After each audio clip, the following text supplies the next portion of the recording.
అధ్యక్ష కూసేషన్ వాళ్ళందరూ కూడా అన్నని కలిసి మరి వాళ్ళ బాధలు చెప్పుకున్నప్పుడు తప్పకుండా మా ప్రభుత్వం వచ్చిన తర్వాత ఈ ట్యాక్స్ అనేది తగ్గిస్తామని చెప్పి మాట ఇచ్చినారు అధ్యక్ష.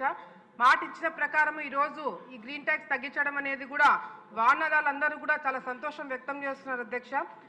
అధ్యక్ష గతంలో చంద్రబాబు నాయుడు గారు ఇంతకుముందు ముఖ్యమంత్రిగా ఉన్నప్పుడు అధ్యక్ష ఈ ట్యాక్స్ అనేది గ్రీన్ ట్యాక్స్ అనేది కేవలం అంటే 200 రూపాయలు ఉండింది అధ్యక్ష.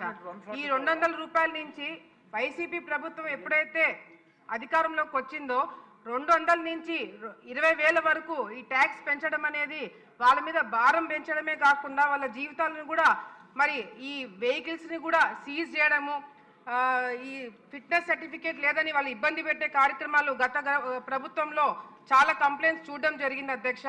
మళ్ళీ ఇప్పుడు మన ప్రభుత్వం వచ్చిన తర్వాత 20,000 ఉన్న ట్యాక్స్ మరి 3,000కి తగ్గించడము, 1,500 2 ఇన్స్టాల్మెంట్లో కట్టించుకునేదానికి కూడా అవకాశము ఇప్పుడు మన ప్రభుత్వం ఇవ్వడం జరిగింది అధ్యక్ష.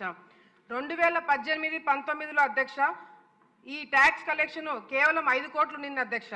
5 కోట్లు ఉన్న ఈ ట్యాక్స్ కలెక్షన్ మరి వైసీపీ ప్రభుత్వం వచ్చిన తర్వాత దాదాపుగా 100 కోట్లు వసూలు చేసుకోవడము, ఆ భారం అంతా కూడా వీళ్ళ మీద పెట్టడం అనేది చాలా అన్యాయంగా చేయడం జరిగింది అధ్యక్ష.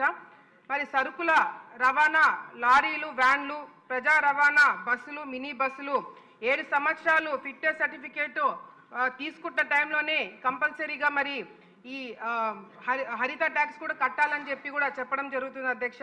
మరి గతంలో 200 రూపాయలు ఉండే ఈ ట్యాక్స్ సెంట్రల్ గవర్నమెంట్ ఈ ట్యాక్స్ మీరు పెంచుకోవడానికి అవకాశం ఇస్తున్నామని స్టేట్ గవర్నమెంట్స్కి చెప్పింది అధ్యక్ష. చెప్పిన వెంటనే దాని అడ్వాంటేజ్ తీసుకొని వైసీపీ ప్రభుత్వం దాన్ని భారీగా పెంచడం జరిగింది అధ్యక్ష.